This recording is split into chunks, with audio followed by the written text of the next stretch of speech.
तो कैसे हैं दोस्तों। हम आ चुके हैं एक और नई कहानी के साथ। यह कहानी बहुत ही भयानक है।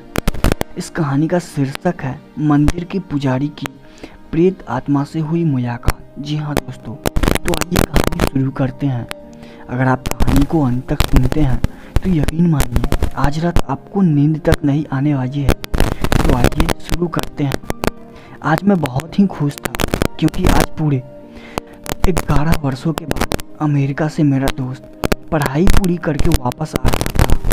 उसने भौतिकी शास्त्र के विषय पर पीएचडी की हुई है। उसका मानना यह है कि दुनिया में जो कुछ भी हो रहा है उसमें कहीं न कहीं फिजिक्स छुपा हुआ है।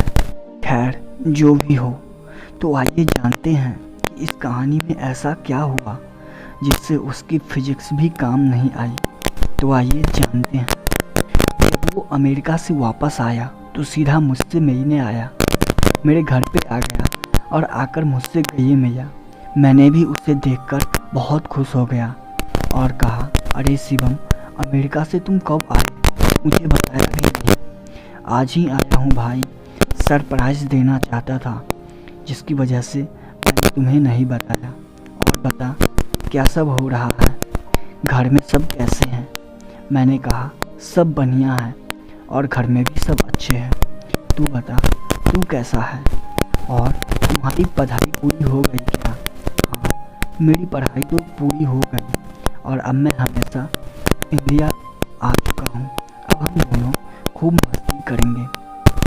मैंने कहा ठीक है, पर आज तुम मेरे घर पे ही खाना खाना। उसने कहा ज़रूर खाऊंगा और इसके बाद हम कहीं घूमने जाएंगे, कुछ तूफ़ानी करेंगे, ठीक है ना? मैंने कहा। उसने भी कहा हाँ ठीक है। उसके बाद हम दोनों ने रात को खाना खाने के बाद गांव के पुराने मंदिर में घूमने के लिए गए। मैंने कहा शिवम, क्या तुम्हें पता है यह मंदिर बहुत ही प्रचलित है? उसने हैरान होकर कहा, ओह, तो यह तुम्हारी तूफ़ानी अंदाज है क्या यार? तुझे कोई और अच्छी जगह नहीं मिली कि तू मुझे यहाँ लेकर आ गया इस मंदिर में? मैंने कहा तुम चलो तो बहुत मज़ा आएगा। लोगों का मानना है कि यहाँ भूत प्रेत जैसी आत्माएं रहती है। शिवम, क्या सच में यहाँ पे भूत? क्या तुम भी मजाक कर रहे हो? मैं नहीं मानता। मैंने कहा ठीक है, हम दोनों साथ में जाते हैं और पता करते हैं कि क्या सच में भूत है या नहीं। फिर हम दोनों मंदिर के अंदर जाते हैं। मंदिर काफ़ी बड़ा था और थोड़ा भयानक भी लग रहा था। ऐसा लग रहा था कि कई दिनों से यहाँ साफ सफाई नहीं हुई है। फिर हम दोनों ने मंदिर के पुजारी से बात की। पंडित जी, हमने सुना है कि यहाँ आसपास कोई भूत का निवास है, क्या यह बात सच है? यह सुनकर वो पुजारी हमको घूरने लगा और कहा, चलिए जाओ यहाँ से, यह जगह तुम्हारे लिए सही नहीं है। मैंने कहा क्यों पंडित जी, आओ मेरे साथ, मैं तुमको बताता हूँ। इतना कहकर वह हमें अंदर एक कमरे में ले गए और हम जैसे ही अंदर गए तो वो पुजारी ने बाहर से उस कमरे को बंद कर दिया। यह देखकर मैं और मेरा दोस्त शिवम घबरा गए। वहाँ पे अंदर जाकर देखा तो हमारे होश ही उड़ गए। वहाँ उस रूम के अंदर कई सारे कंकड़ और हड्डियाँ पड़ा था और बहुत ज़्यादा गंदगी की बास आ रही थी। उतने में ही पीछे से 2 बड़े और भयानक दिखने वाले आदमी आए।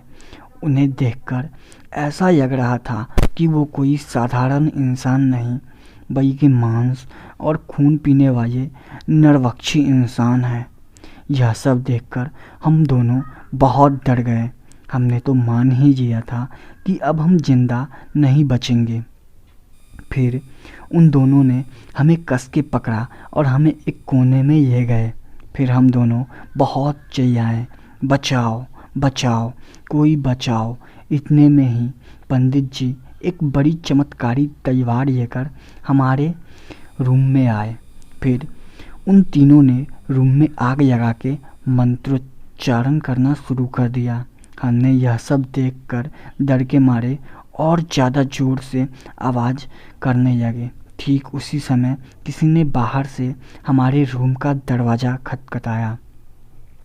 दरवाजे की खटखटाहट सुनकर उन तीनों ने रूम की आग बुझा दी और दूसरे कमरे में चले गए। हमने तुरंत ही उठकर उस रूम का दरवाज़ा खोल दिया। दरवाजे के सामने उस मंदिर के त्रस्ती और आसपास के रहने वाले कुछ लोग थे।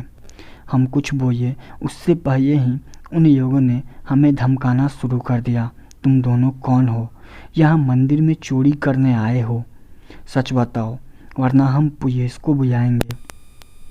हमने सब सच बता दिया, लेकिन उन लोगों को हमारी बातों पे यकीन नहीं हो रहा था। उन्होंने उल्टा हमें डांटना शुरू कर दिया। तुम दोनों क्या बोल रहे हो? नशा करके आए हो क्या? ये मंदिर कई सालों पहले खंडर हो चुका है। यहाँ कोई पुजारी नहीं रहता। अब चलो यहाँ से जाओ वरना हम पुलिस को बुलाएंगे। यह सुनकर हमारा तो होश ही उड़ गया, क्योंकि हम दोनों ने अभी तक जो देखा था वह कोई इंसान नहीं बल्कि वही प्रेत आत्माएं थीं। हम तुरंत ही मंदिर से बाहर निकल गए। बाहर निकलते समय मैंने मंदिर की खिड़की से अंदर देखा तो वो तीनों वहीं पे मौजूद थे और मुझे देखकर हंस रहे थे। मैं और मेरा दोस्त तुरंत बाइक लेकर घर पहुंच गए।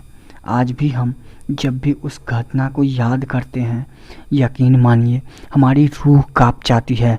वह हमारी ज़िंदगी की सबसे भयानक रातों में से एक है। जब भी उसकी याद आती है हमारा पूरा रूह कांप के थर थर कांपने लगता है, जिसके बाद उस रात हम सही से सो भी नहीं पाते हैं। तो दोस्तों, यह कहानी आप सभी को कैसे लगी नीचे कमेंट में ज़रूर बताइएगा, और चैनल पे पहली बार आए हैं तो चैनल को सब्सक्राइब ज़रूर कर देना। आज की वीडियो में बस इतना है।